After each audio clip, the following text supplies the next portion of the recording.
আমি সাধারণ বললে না আমার কথা নয়। আচ্ছা, আপনারা একটা সংগঠনকে চিনেন কিনা, হিন্দু জনজাগৃতি সমিতি? এদেশে আমরা যাদেরকে সংখ্যালঘু বলে জামাই আদর দিচ্ছি তারা সংখ্যালঘু নয় আদৌ, কারণ ওপার বাংলায় যারা আছে তারা কোথাও না কোথাও আমারই রক্ত।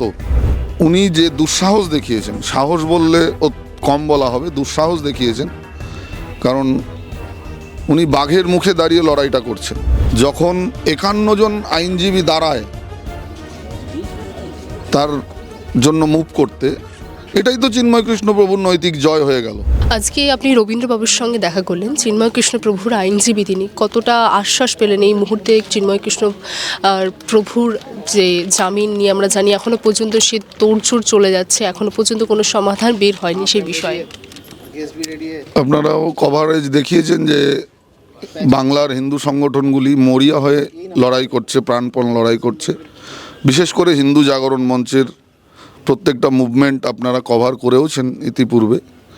তো আমাদের যে সংগ্রাম, আমাদের যে লড়াই তা চলবে। আমরা প্রতিবাদ, এরপরে প্রতিশোধ, যেখানে যা করার দরকার আমরা করব এবং করতে বদ্ধপরিকর। কারণ ওপার বাংলায় যারা আছে তারা কোথাও না কোথাও আমারই রক্ত। এখনও এই দেশের বহু মানুষের রিলেটিভ ওপার বাংলায় আছে। তো রবীন্দ্রবাবুর সঙ্গে আজকে দেখা করতে এলাম এই কারণেই, উনি অসুস্থ, উনি ট্রিটমেন্ট পারপাস এসছেন ভারতে, ওনাকে স্বাগত ভারতের মাটিতে।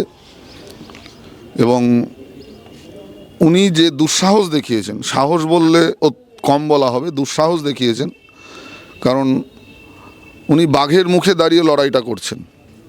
যেখানে টোটাল শাসনতন্ত্র অনুকূল নয়, যেখানে পুরো বাতাবরণ তার প্রতিকূল, যেখানে প্রথম দিন চিন্ময় কৃষ্ণ প্রভুর বাংলাদেশ গভর্নমেন্টের এটা বোঝা উচিত ছিল। আমি জানি না, একটা সন্ন্যাসীর সপক্ষে উইদাউট এনি কস্ট যখন 51 জন আইনজীবী দাঁড়ায়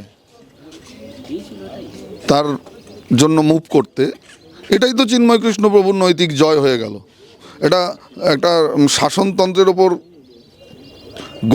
গালে চর নয় কি? বুদ্ধিমান মানুষ কি বলে? একজন সন্ন্যাসী, সর্বত্যাগী সন্ন্যাসী, তার আগে পিছে কিছু নেই, তার জন্যে যখন 51 জন আইনজীবী উইদাউট এনি কস্ট তার সপক্ষে দাঁড়ায়, তার মানে রুলিং গভর্নমেন্টের গালে একটা চর নৈতিকভাবে, তাই কি না? তো এটা গভর্নমেন্টের উপলব্ধি করা উচিত ছিল। আমি জানি না তারা কোন মদে মত্ত হয়ে তারা অন্ধ হয়ে রয়েছেন।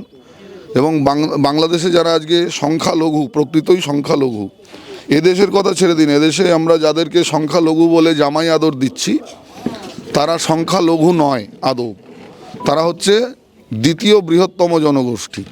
সংখ্যালঘু বলে লঘু শব্দটাকে আমি লঘু করতে চাইছি না, হ্যাঁ, কারণ তারা এই দেশে হচ্ছে বৃহত্তম জনগোষ্ঠী। তাদেরকে আমরা এখনও, হিন্দু ডাক্তার মুসলমানের চিকিৎসা করে, হিন্দু আইনজীবী মুসলমানের পক্ষে দাঁড়ায়, হিন্দু শিক্ষক মুসলমান ছাত্রকে পড়ায়, হিন্দু মুসলমানের বিবাহে হিন্দু লোক এখনও অংশগ্রহণ করে, হিন্দু মালিকের আন্ডারে বহু মুসলমান কাজ করে বহু সেক্টরে।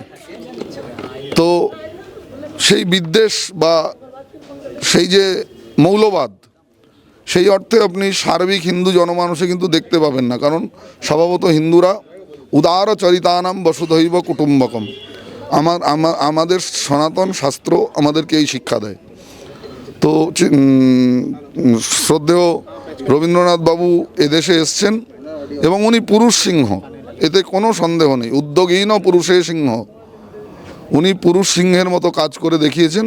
এবং আগামীতে উনি বলছেন যে জীবন জাতস্যহি ধ্রুবং মৃত্যু ধ্রুবং জন্ম মৃতস্য চ, জন্মালে মরতে হয়, এই দেহটা নশ্বর।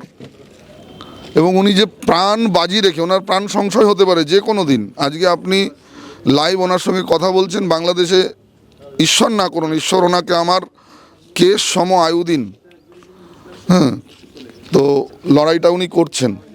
এই জন্য ওনাকে আমরা সাধুবাদ না জানিয়ে পারলাম না, যেহেতু আমরা হিন্দু সংগঠন নিয়ে কাজ করি, হিন্দুর কাজ করি, হিন্দু সমাজের কাজ করি।